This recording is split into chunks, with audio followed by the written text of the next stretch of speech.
শক্ত করে মজবুত করে বাবা আমাকে বেঁধে দেন, এজন্যই আপনি আমাকে বাঁধবেন। যখন আপনি জবাই করবেন আমার হাত পা গুলি ছটফট করতে থাকবে, খোদার হুকুম মানতে আপনার অসুবিধা হতে পারে, সেই জন্য মজবুত করে আমার হাত পা গুলি বেঁধে দিবে। আব্বা গো,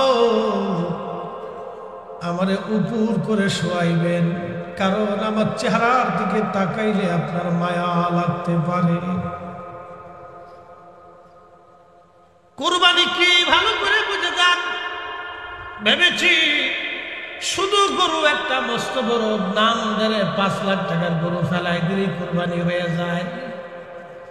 ওই অনেকে আছে সুদের টাকা দিয়ে গরু কিনে, ঘুষের টাকা দিয়ে কুরবানির গরু কিনে, অন্যের জমিন সম্পদ মাইরে দিয়ে টাকা দিয়া গরু কিনে, জনগণের অর্থ মাইরে দিয়া গরু কিনে যারা 5 লাখ টাকার গরু জবাই দিয়া কুরবানি দেখাইতেছে, ওই গরু জবাই করা আর শুয়ের জবাই করার মধ্যে তফাৎ নাই। কথা বল না কেন? কষ্ট হইতেছে? উচিত কথায় মাই বোঝাবে। কুরবানি তো দিবেন, এটা আল্লাহর ইবাদত, তো হালাল তো দিতে হবে। 1 টাকাও যদি হারাম থাকে গরুর ভিতরে, তো কুরবানি হবে না। খুবই ইখলাসের সাথে কুরবানি দিতে হবে আপনাকে, একনিষ্ঠতার সাথে কুরবানি দেওয়া লাগবে আপনাকে। অন্যের সম্পদ মেরে দিয়া, অন্যের হক মেরে দিয়া, অন্যের টাকা মেরে দিয়া, অন্যের জমিন মেরে দিয়া, গরিব মানুষের হক মেরে দিয়া যত বড়ই গরু কুরবানি করেন না কেন, গরুই জবাই হবে বাবা, কুরবানি আদায় হবে না। ওই গরুর গোশত যেমন হারাম, শুয়োরের গোশত একই রকম হারাম, কোনো তফাৎ নাই। বুঝলে বুঝ পাতা, না বুঝলে তেজপাতা। মানলে আল্লাহ পেয়ে যাবেন, না মানলে খারা জাহান্নামে চলে যাবেন। আল্লাহর কিছু আসে যায় না। আপনি যে সন্তানের জন্য হারাম খাবেন, ওই সন্তান আপনার কবরে 4 পয়সাও কাজে লাগবে না। 100 কোটি টাকার মালিক হলেন আপনি, আর সুন্দর করে আলিশান প্রাসাদ বাড়ি বানাইলেন, স্ত্রীকে যদি ডাক দিয়ে বলেন, বিবি রে আমি আরেকটা বিয়ে করতে চাই, তুমি অনুমতি দাও। স্ত্রী বলবে, গোলামের পুত, প্রয়োজন বোধে তোরে একবারে গলা কেটে তোর মাথা আলাদা করে ফেলে দিব, তো অন্য বেডি আমার ঘরে আমি আনতে দেব না।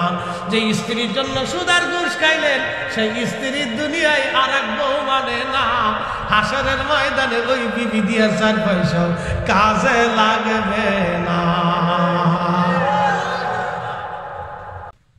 মুসলমান মেঘনাবাসী, কথাগুলি বুঝে নেওয়াটা জরুরি। হযরত ইব্রাহিম খলিলুল্লাহকে সন্তান ইসমাইল আলাইহিস সালাম বলতেছিলেন, আব্বাজান আপনি যখন জবাই দিবেন তখন আপনার চোখ ভালো করে কাপড় দিয়ে আপনি বেঁধে নেবেন, কারণ আপনি আমার চেহারার দিকে তাকাইলে আপনার মায়া লাগতে পারে। আব্বা গো, আপনার আমার চেহারার দিকে তাকাইলে আপনার মায়া হতে পারে, কারণ আমি আপনার একমাত্র সন্তান। আপনার চোখগুলি সুন্দর করে ভালো করে বেঁধে নেন আব্বা যান। হযরত ইব্রাহিম খলিলুল্লাহ ছুরি ভালো করে ধারাইলেন, সন্তানকে হাত পা গুলি মজবুত করে বাঁধলেন, আর নিজের চোখ ভালো করে কাপড় দিয়ে বেঁধে নিলেন। খোদার হুকুম পালনের জন্য বিসমিল্লাহি আল্লাহু আকবার বলে যখন ছুরি মাথার উপর থেকে ইসমাঈল আলাইহিস সালামের গলার দিকে নামাইতেছিলেন, জিবরাইল ডাক দিয়ে বললেন, নবী গো, ওই সময় আমি সিদরাতুল মুনতাহার পাশে ছিলাম। আল্লাহ ডাক দিয়ে বললেন, জিবরাইল তাড়াতাড়ি যাও, জান্নাতের মধ্যে একটা দুম্বা আছে, 40 বছর ধরে জান্নাতের ঘাস পাতা তরুলতা পাতা খেয়ে বড় হচ্ছে, ওই দুম্বাটা নিয়ে আমার ইসমাইলকে ছুরির নিচ থেকে সরাইয়া আমার খলিলের ছুরির নিচে জান্নাতের দুম্বা তুমি চালাইয়া দাও, আমার ইসমাইলের যাতে কষ্ট না হয়। চিৎকার মেরে জোরে বলেন আল্লাহু আকবার। আল্লাহ লুকস টু ইওর হার্ট, তোমার কালবের দিকে আল্লাহ তাকায়। কাল, এজন্য আমার পীর ও মুর্শিদ কালবের মধ্যে আগে সবক দিছে। কথা বল না কেন? সবক কোন জায়গা? সবক কোন জায়গা? সবক কোন জায়গা? সবক ছিল কালবে। জায়গা মতো সবক দিয়েছে, জায়গা মতো সবক দিয়েছে, কালবে সবক। এই জন্য কাল কাল কাল আল্লাহ বলছেন ইয়া আইয়াতুহান নাফসুল মুতমাইন্না তুরজিই ইলা রাব্বিকি রাদিয়াতাম মারদিয়া। হে নফসে মুতমাইন্না, তুমি আমি আল্লাহর সন্তুষ্টির দিকে তুমি চলে আসো। হে নফসে মুতমাইন্না, তুমি জীবনে হারাম খাও নাই, অকাম করো নাই, কুকাম করো নাই, মানুষ ঠকাও নাই, এই মানুষের কবর হক নষ্ট করো নাই, অন্যের ক্ষতি করো নাই, অন্যের হক মেরে দাও নাই, ভাই বোনের হক মারো নাই, প্রতিবেশীর কষ্ট দাও নাই। ও নফসে মুতমাইন্না, নামাজ ছাড়ো নাই। আমি আল্লাহ এবং আমার রাসূলের গোলামি করে করে তুমি আসছো। আসো, আমি আল্লাহ তোমার উপরে খুশি, তুমি আমার সন্তুষ্টির দিকে আসো। ফাদখুলি ফি ইবাদি ওয়াদখুলি জান্নাতি।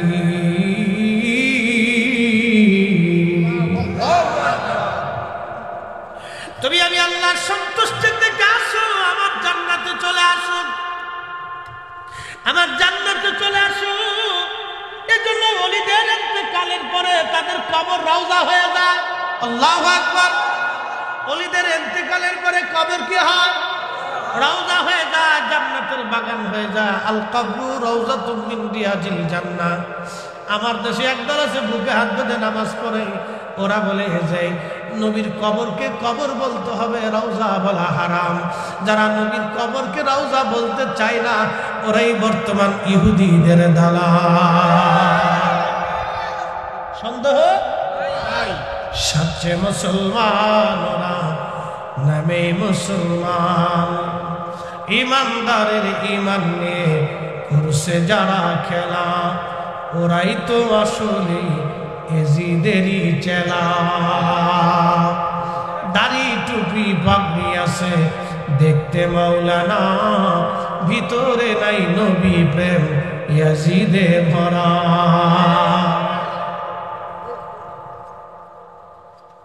একটু চিন্তা করেন তো, আমার নবীর উপরে কালেমা করার কারণে, নবীর সুন্নত মানার কারণে উম্মতের কবর যদি রওজা হয়, বুঝেন নাই? আবার বুঝেন।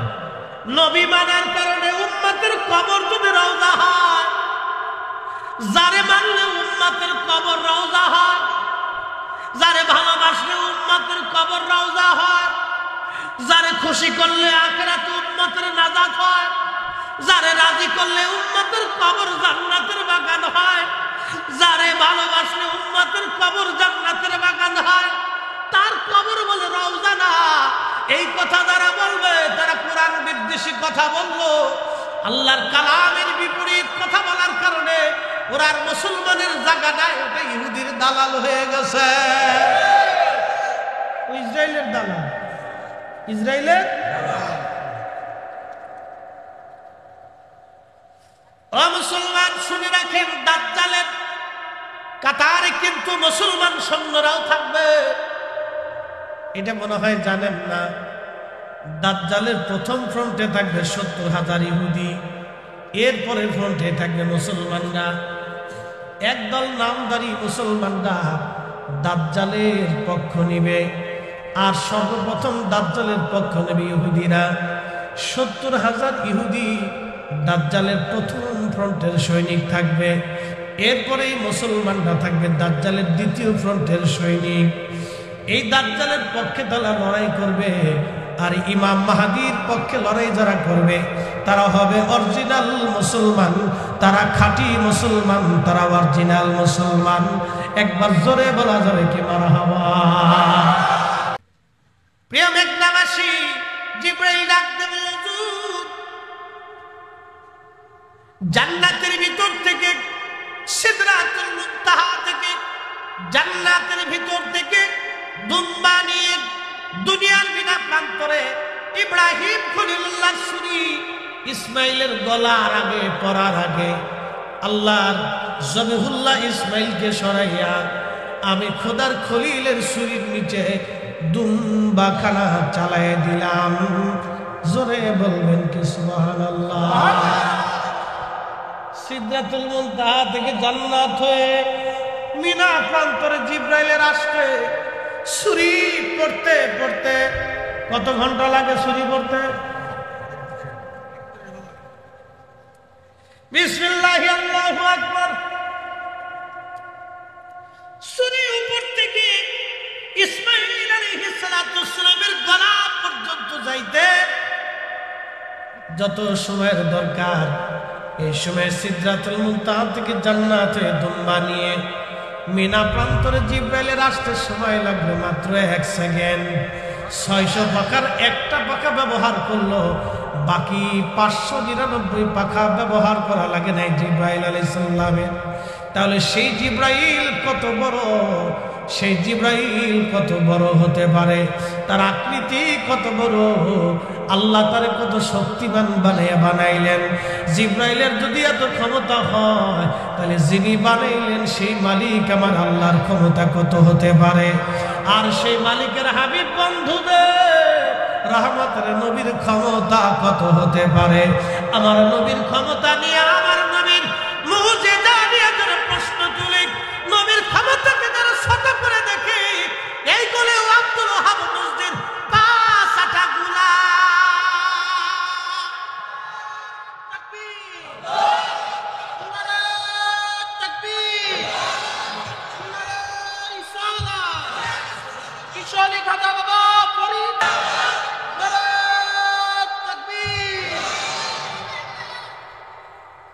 ওই নামই আমার গলার মালা, ওই নাম জপে মোর জুড়াই জানা, ওই নামই আমার গলার মালা, ওই নাম জপে মোর জুড়াই জানা। আমার সব ভুল হবে না পেলে, ওই আমার সব ভুল হবে না পেলে, ওই চরণ তলে ঠাই, ওই নামের মাঝে কি যেন এক শান্তি খুঁজে পাই। আমি বিভোর হয়ে রসুল নামের দুরূদ পড়ে যাই,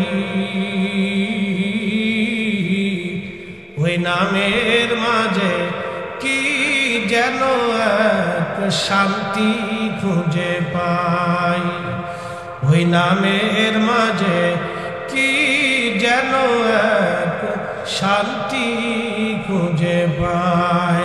আল্লাহুম্মা সাল্লি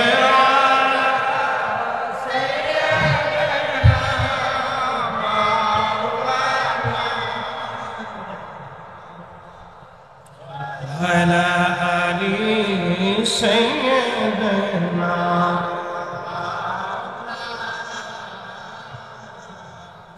লা ইলাহা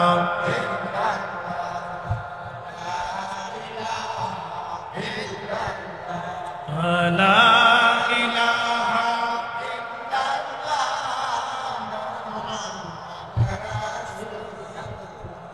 আওয়ালাখের দুই কুল, হাবিবুল্লাহ সৃষ্টির মূল, ঠিক কিনা? আওয়ালাখের দুই কুল, হাবিবুল্লাহ সৃষ্টির মূল, সে নবীজির কদম গার, সেই নবীজির কদম গার, কালবে আল্লাহর জিকির করলা।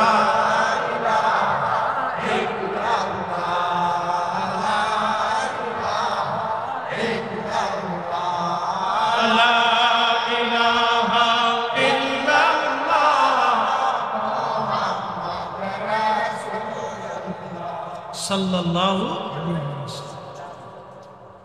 প্রিয় বন্ধুগণ, খুবই মনোযোগ দিবেন। জিবরাইল বলল, হুজুর আরো একবার পৃথিবীতে আসতে আমার কষ্ট হয়েছিল। বলে কোন সময়? জিবরাইল বলেন, বলতেছে হযরত ইউসুফ আলাইহিস সালামের ভাইয়েরা আমার দিকে তাকান।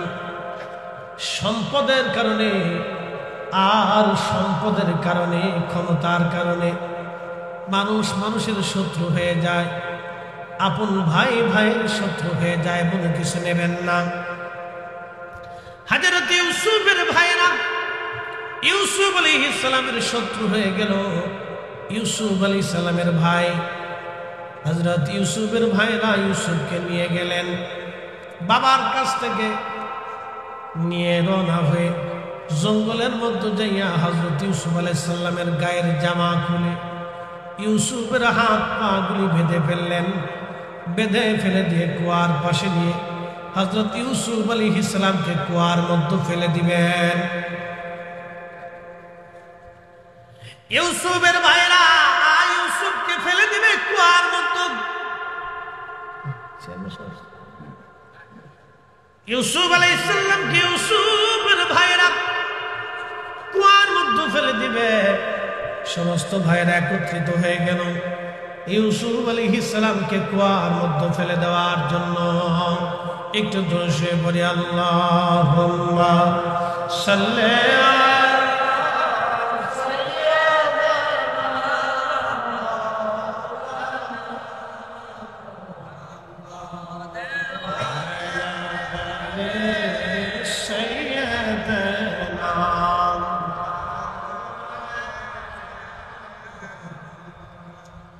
আমরা বলি আলহামদুলিল্লাহ।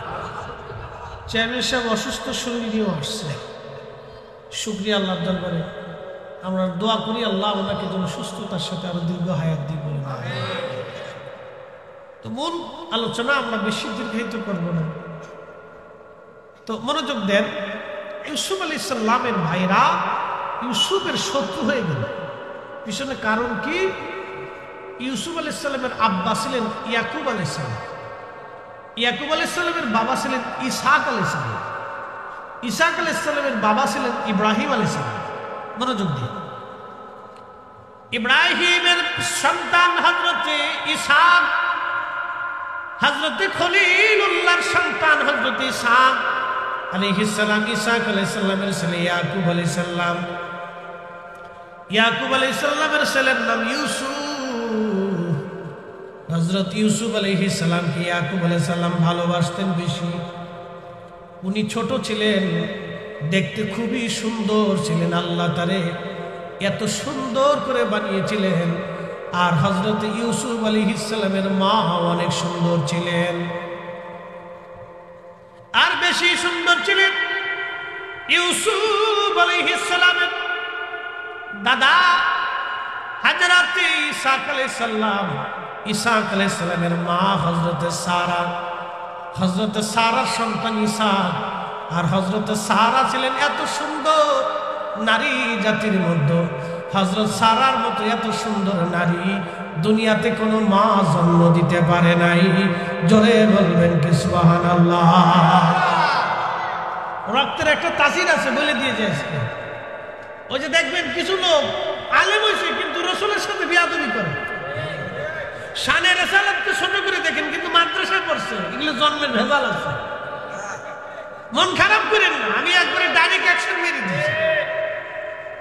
জায়গায় দোষ আছে, জায়গায় দোষ না হলে রাসূলের শানে এত বড় বাজে কথা বলতে পারে কেউ? হ্যাঁ, জায়গার সমস্যা। হযরত ইউসুফ আলাইহিস সালামের বাবা ইয়াকুব, ইয়াকুবের বাবা ইসহাক, ইসহাকের মা হযরত সারা হারানের রাজকুমারী ছিলেন তিনি।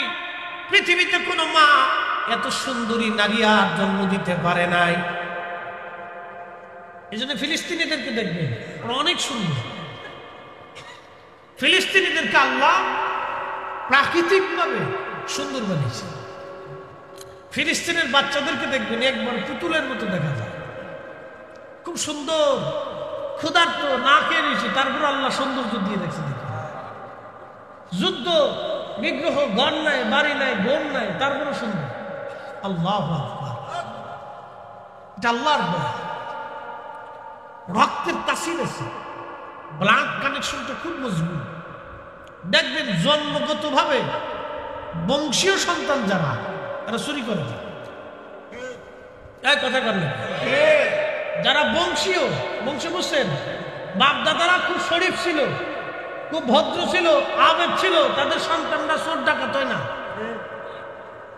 তারা চিন্তা করে আমার দাদা সম্ভ্রান্ত পরিবারের ছিলেন, বংশীয় ছিলেন, সোনামালা ছিলেন, অভাব যদিও আসে তারপরে তারা দুই নম্বরিতে সম্পৃক্ত হয় না। এটা ব্লাডের তাসির, রক্তের তাসির। যেই বংশে অলির জন্ম হয় 100 বছর পরে ওই বংশে অলির জন্ম হয়। যেই বংশে অলির জন্ম হয় 100 বছর পরে ওই বংশে অলির জন্ম হয়। বন্ধু খুব মনোযোগ দিবেন। হযরত ইউসুফ এত সুন্দর ছিলেন, আল্লাহ তার এত সৌন্দর্য করে বানিয়েছিলেন। যেই দেখতো ইউসুফের দিকে এক নজরে তাকায় থাকতো যে মানুষ এত সুন্দর কি করে হয়। আল্লাহ নবী বলতেন আনা মারিহুন ওয়া আখি ইউসুফু সাবিহুন, আমি লাল সুন্দর আর আমার ভাই ইউসুফ হলো সাদা সুন্দর। হযরত ইউসুফ এত সুন্দর, বাবা তারে খুব আদর করে। ইয়াকুব তো নবী ছিলেন, ইউসুফ নবী হবে, আল্লাহর পক্ষ থেকে পয়গাম আসছে। ইউসুফকে আলাদা আলাদা করে আদর করে। বাকি 10 ভাই এই দৃশ্যখানা আর ভালো লাগে নাই। তারা চিন্তা করলো না, ইউসুফকে আর রাখা যাবে না। আব্বা শুধু ইউসুফকে আদর করে, আমরা আদর করে না। এই জন্য বাবা যারা আছেন, মা যারা আছেন, শুনে রাখবেন, সন্তানদের কিন্তু আলাদা নজরে দেখেন না, তাহলে সন্তানদের মধ্যে গোপনে গোপনে শত্রুতা বেড়ে যায়। শুধু ঠিক না, এই মাসালা সারা জীবন মনে রাখবেন। আপনি দেখবেন কারো যদি 3টা বাচ্চা হয়, 2টা বাচ্চা হয়, তো বড় বাচ্চা, একটা বাচ্চা হয়েছে, তার বয়স 6 মাস, ওরা বেশি বেশি আদর করলে বড় বাচ্চাটার একটু মন খারাপ লাগে। এই জন্য ওরা আদর করলে ওরও সমান তলে আদর করবে, নাহলে হিংসা করবে যে ওরা খালি আদর করে, আমার মা আদর করবে। বুঝতে পারছেন? এগুলা আমাদের বাচ্চাদের দোষ না, এটা সৃষ্টিগতভাবে আল্লাহ রাব্বুল আলামিনের এক মহা পরিক্রমা। এটা বোঝা বড় মুশকিল। ইউসুফ আলাইহিস সালামের ভাইরা হিংসা করে বসলো, যার ইউসুফের দুনিয়াতে রাখা যাবে না। চিন্তা করতে পারছেন কি পরিকল্পনা করে বলছে, দুনিয়াতেই রাখা যাবে না, তো আব্বা খালি ওরে ভালোবাসে। এই জন্য আপনারা যারা বাবা আছেন, সন্তানদেরকে সমান তলে দেখবেন, কোন রকম ডান বাম করবেন না। মাছ একবার সমান ভাগে ভাগ করবেন, খাওয়ার সময় সমান তলে দিবেন, কাপড় চোপড় সমান তলে, টাকা পয়সাও সমান তলে, আদর যত্ন সমান তলে, তাহলে হিংসা করবে, মনে মনে হিংসা করে দেবেন। হযরত ইউসুফ আলাইহিস সালাম ভাইরা বাবার কাছ থেকে খুঁজলে, বাবার বুঝে বুঝে নিয়ে চলে গেল ইউসুফ রে কুয়ার মধ্যে নিয়ে যাইয়া। হযরত ইউসুফের হাত পা গুলি বেঁধে ইউসুফকে কুয়ার মধ্যে ফেলে দেয়। ইউসুফ ডাক ডাকা, ভাইরা রে আমাকে জানায় মেরে ফেলে দিও না, আমার অন্য কোথাও দিয়ে দাও। কোনোদিন আমি ভাইয়ের পরিচয় নিয়ে আর তোমাদের মাঝে যাব না, আমাকে মেরে ফেলে দিও না, আমাকে বাঁচায় রাখো। তো সবার যে বড় ভাই ছিল, সবার বড়, এরা আবার একটু দয়া মায়া বেশি। মনে রেখেন, সবার বড় ভাই যে, বড় ভাই হোক বড় বোন হোক, এটার একটু দয়া মায়া একটু বেশি থাকে। তো ইউসুফ আলাইহিস সালামের সবার বড় ভাই যে, এটার আবার একটু দয়া লাগলো, ডাক দেখে ভাইরা রে, ও তো ছোট মানুষ, ও তো বুঝে না, তোরে একবারে জানে মারার দরকার নাই, ওরে কুয়ার মধ্যে ফেলে দে, যদি বাইসে থাকে তাহলে যারা পানি আনতে উঠবে ওরা নিয়ে চলে যাবে, ওরা বিক্রি করে দেবে, অন্য কোথাও পৃথিবীতে চলে যাক, বাইসে থাকুক, মেরে ফেলে দিস না, একবারে জানা মারার দরকার নেই। তো অন্য ভাইরা আচ্ছা ঠিক আছে, তুমি যেহেতু বললা তা আচ্ছা ঠিক আছে, হাত পা বাঁধো। তারপরেও কত কঠিন মনে হিংসা, কত কঠিন জিনিস দেখে, হিংসা, হাসাদ। এই জন্য হিংসুদের হিংসা থেকে আল্লাহ আমাদেরকে হেফাজত করুক, সকলে বলে না। হিংসা খুব মারাত্মক জিনিস। এই জন্য আল্লাহ রাসূল বলছেন, যেই মুসলমানের অন্তরে হিংসা আছে ও জান্নাতে যাবে না। যে মুসলমানের অন্তরে হিংসা আছে ও কোথায় যাবে না? জান্নাতে যাবে না। হিংসা কঠিন অপরাধ এবং ভয়াবহ। হিংসার কারণে মার্ডার পর্যন্ত করতেছে, ভাই বাইরে মেরে ফেলতেছে। হযরত ইউসুফ আলাইহিস সালাম,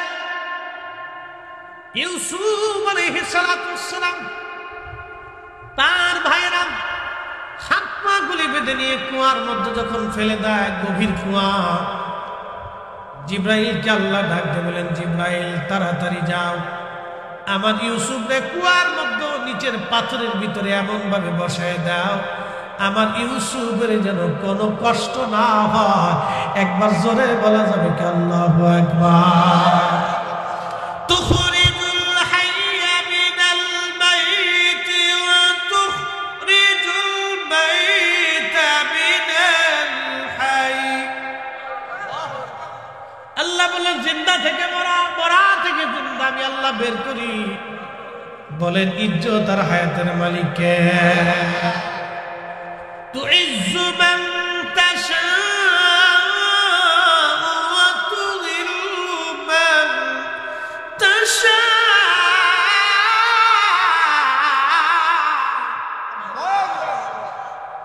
আল্লাহ ডেকে বললেন, যাকে খুশি আমি আল্লাহ ইজ্জতওয়ালা বানাই, যার কাছ থেকে খুশি আমি আল্লাহ ইজ্জত ছিনাই নেই।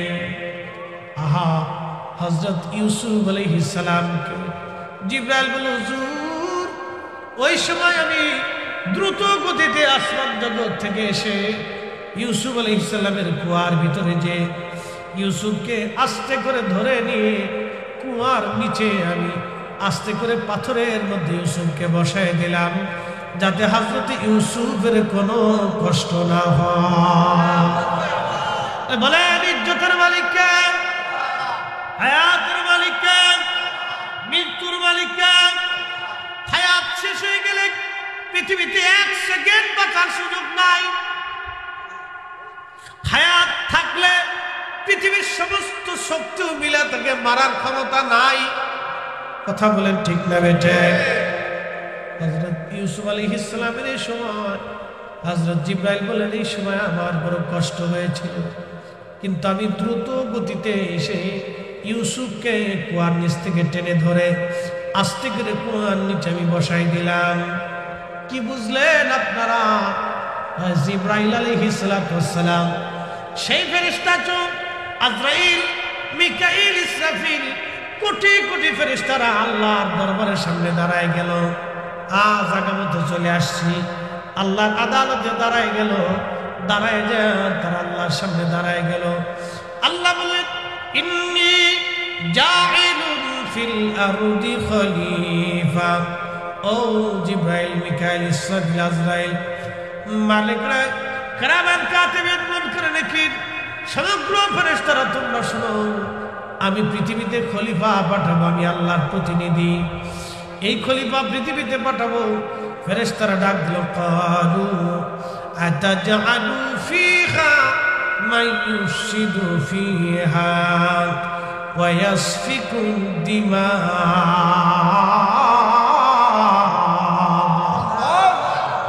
অ্যাটেনশন, আমার দিকে তাকান, মূল আলোচনা আসছে, খুব গুরুত্বপূর্ণ কথা। জিম টিম দিয়ে নাই, একসাথে আরো জোরে আল্লাহু আকবার, আরো জোরে ইয়া রাসূলুল্লাহ সাল্লাল্লাহু। মনোযোগ।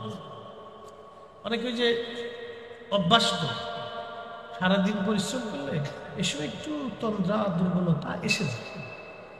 আর মাহফিলগুলিতে এখানে আল্লাহ রহমত বিরাজ করে। এখানে ঘুম না আসলেও ঠেলে এমনি আল্লাহ দিয়ে দেবে ঘুমা। জায়গাটা খুব মজার জায়গা, মসজিদ, মাহফিল, জিকিরের মজলিস, খুব মজার জায়গা। অনেকে আমার দেশের যারা ওই অনেক লোক দেখবেন ওষুধ খেয়ে ঘুম পারে, ওষুধ ছাড়া ঘুমাইতে পারে, ঘুম আসে না, খুব অসুবিধা। যার ঘুম নাই তার এই বিরাট কিন্তু অনেক বড় রোগ, মারাত্মক রোগ এটা, ঘুম আসে না, ওষুধ খেয়ে ঘুমায়। অনেকে ওষুধও ঘুমায় না, পরে শেষে বোতল সার মুড়ি দেয়। বোতল সারি চিনছেন আপনারা? বোতল সার, লাল পানি, লাল পানি এটা কায়দা মতো খাইয়ে ঘুমাচ্ছে, শান্তি নেই দুনিয়াতে। মনোযোগ দিয়ে কথাগুলি শুনবেন। পৃথিবীতে যারা ভাইকে হত্যা করে আল্লাহ তাদের চোখ থেকে ঘুম কেড়ে নিয়ে যায়। যারা ভাইয়ের হক নষ্ট করে তাদের ঘুম আল্লাহ কেড়ে নেয়। যারা আত্মীয়তার সম্পর্ক নষ্ট করে তাদের চোখ থেকে আল্লাহ ঘুম কেড়ে নেয়। শুনে যান, যারা আত্মীয়তার সম্পর্ক নষ্ট করে তাদের চোখ থেকে আল্লাহ ঘুম কেড়ে নেয়। যারা ভাইকে হত্যা করে তাদের চোখ থেকে আল্লাহ ঘুম কেড়ে নিয়ে যায়। যারা মানুষ হত্যা করে তাদের চোখ থেকে আল্লাহ ঘুম কেড়ে নিয়ে যায়। যারা গরিব মানুষের রক্ত চুষে খায়, হক নষ্ট করে দেয়, আল্লাহ তাদের ঘুম চোখ থেকে কেড়ে নিয়ে যায়। আহা, শান্তি নাই রে পাগল, শান্তি নাই, শান্তি নাই, নাই শান্তি, চোখ থেকে ঘুম কেড়ে নিয়ে যায় আল্লাহ। এর চেয়ে পৃথিবীতে বড় ব্যারাম আর দুনিয়াতে কিছুই নাই। যার ঘুম ঠিক মতো হয় না, এটা কঠিন বড় মারাত্মক ব্যাধি। এই ব্যাধি কোনো ঔষধে নিবারণ হয় না। তওবা ইখলাস ছাড়া, আল্লাহর সন্তুষ্টি ছাড়া এই ব্যাধি কখনো যায় না। খুব মারাত্মক পরিমাণে ব্যাধি। অনেকের বিরাট বড় রোগ, তারপরেও ঘুমায়, কিন্তু কোনো রোগ নাই, শরীর ভালো কিন্তু ঘুম নাই। অনেকগুলি কারণে ঘুম নষ্ট হয়ে যায়। প্রিয় মুসলমান, মেঘনাবাসী হাজরাতে ফেরেশতারা আল্লাহকে ডাক দিয়ে বলেন, রব্বুল আলামিন, তুমি এমন এক জাতিকে দুনিয়ার মধ্যে পাঠাবা যারা দুনিয়ার মধ্যে ফ্যাসাদ বাঁধাবে, মাই ইউফসিদু ফিহা ওয়া ইয়াসফিকুদ দিমা।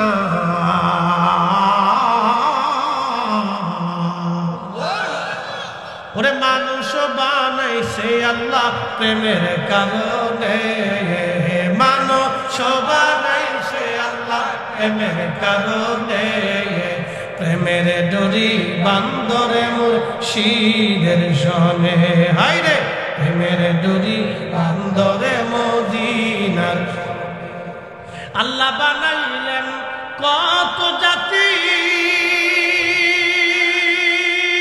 হইল না তার প্রেম প্রীতি, ঠিক কিনা? আল্লাহ পৃথিবীতে মানুষ বানাইলো, জিন বানাইলো, ফেরেশতা বানাইলো, কুত্তা, বিলাই, হাঁস, মুরগি, গরু, ছাগল, ভেড়া, মুরগি, মাছ, গাছ, পাহাড়, পর্বত, চাঁদ, সূর্য, নক্ষত্র, তারা, কীট, পতঙ্গ, কত জাতি আল্লাহ বানাইলো। কোন জাতির সাথে আল্লাহর প্রেম হয় নাই। জিনদের ভিতরে খাজা বাবা আজমিরি নাই, জিনদের মধ্যে খাজা হুজুর গাউসে পাক নাই, জিনদের ভিতরে হযরতে দাতা গঞ্জ বক্স নাই, জিনদের মধ্যে দেখবেন হযরতে মহিউদ্দিন আব্দুল কাদের জিলানী নাই, জিনদের মধ্যে আপনি দেখবেন বাইজিদ বুস্তামি নাই, 12 আউলিয়া নাই, 360 আউলিয়া নাই, শাহসুফি খাজা এনায়েতপুরি নাই, ফতে আলী রসুলের নামা নাই, মুজাদ্দিদ আল বসানি নাই, বাহাউদ্দিন নাজমান নাই, কুতুবউদ্দিন কাকি নাই, নিজামউদ্দিন আউলিয়া নাই, ইমাম আজম আবু হানিফা নাই, ইমাম শাফি নাই, হাম্বলি নাই, মালিকি নাই। জিনদের ভিতরে দেখবেন কোনো ওলি নাই, কোনো গাউস নাই, কুতুব নাই।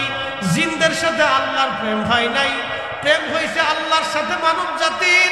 এই জন্য মানুষের মধ্যে খাজা বাবা আজমিরি আছে, মানুষের ভিতরে হুজুর দাতা গঞ্জ বক্স আছে, খাজা বাবা আজমিরি আছে মানুষের ভিতরে।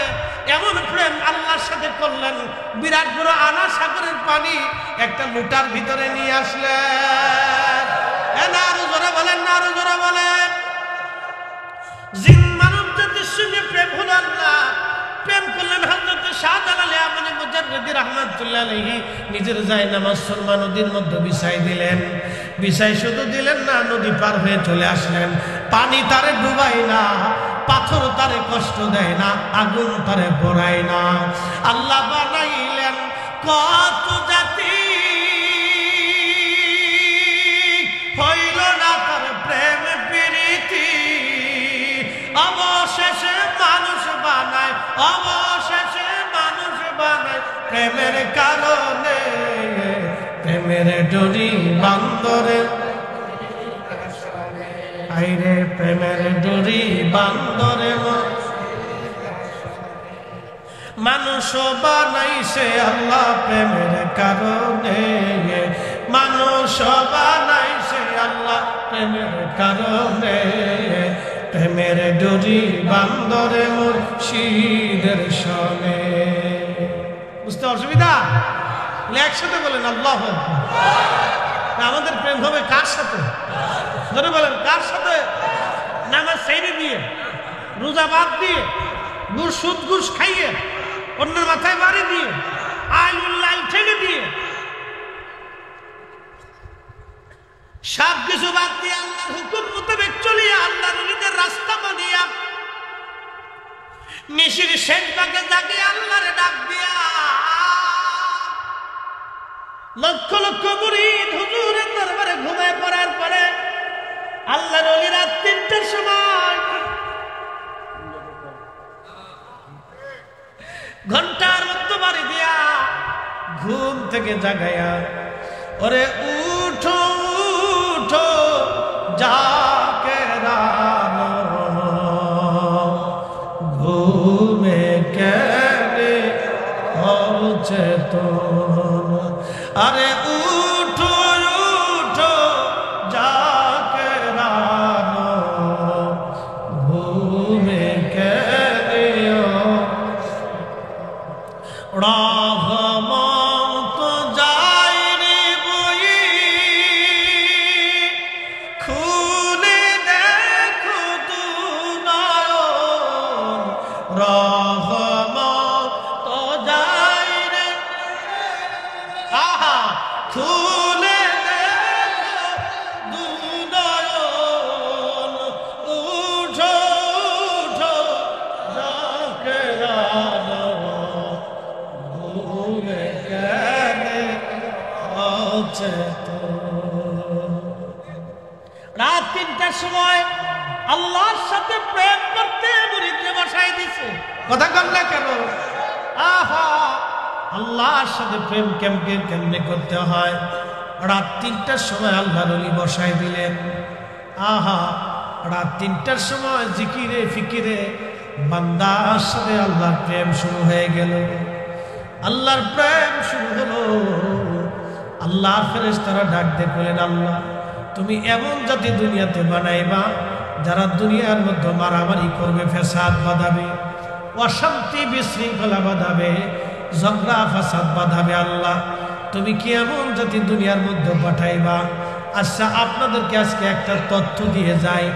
আমরা নামাজ পড়ি নাভির নিচে হাত বেঁধে, 1450 বছর ধরে এইভাবে মুসলমান নামাজ পড়ে আসতেছে।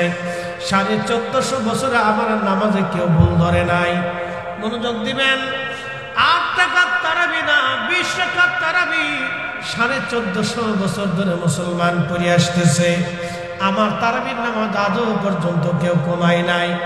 না শাহজালাল রহমতুল্লাহ আলাইহি কমাইলো, না শাহপরান কমাইলো, না খাজা বাবা আজমিরি কমাইলো, না কুতুবউদ্দিন কাকি কমাইলো, না নিজামুদ্দিন আউলিয়া কমাইলো, না মুজাদ্দিদ আল ফেসানি কমাইলো, না শায়েখ আব্দুল হক মুহাদ্দিস দেহলভী কমাইলো, না আলিফ আহমদ তুসি কমাইলো, না খাজা বাকিবিল্লাহ কমাইলো, না হযরতে দাতা গঞ্জে বক্স কমাইলো। কেউ 1450 বছর পরে আমার নামাজ কমাই নাই। আমার নাভির নিচে হাত থেকে বুকের উপরে কেউ বাধাই নাই। কারণ এই তরিকায় নবী নামাজ পড়েছেন, সাহাবীরা পড়েছেন, তাবিরা পড়েছেন, তাবি পড়েছেন, আল্লাহর ওলিরা পড়েছেন, গাউস কুতুব আখের আব্দুল ওলি সকলেই পড়েছেন। আমরা সেই তরিকায় নামাজ পড়ি। আজকে ওরা কারা? আমার মসজিদের মধ্যে ভেজাল বাঁধাই দিল, তার মানে ওরাই হলো ফাসাদ সৃষ্টিকারী, বিশৃঙ্খলা তৈরিকারী। কথা কয় ভেজাল কি আমরা বাঁধাইছি? কথা কন না, ভেজাল কি আমরা বাঁধাইছি? এরা আছে আমরা দিচ্ছি, আমরা পীর পূজারি, মাজার পূজারি, বেদাতি। চোরে এসে গেরস্তানি করে তুই চুরি করছো, রোহিঙ্গা এসে বাঙালির বেরো যায় দেশ আমাদের। ইসরায়েল যেমন ফিলিস্তিনিদেরকে মাইরে দিয়ে কয় তোরা চলে যায় দেশ আমাদের, বুঝতে পারছেন? রোহিঙ্গা আমাদের দেশে যেমন, ইসরায়েল ফিলিস্তিনে ওই রকম।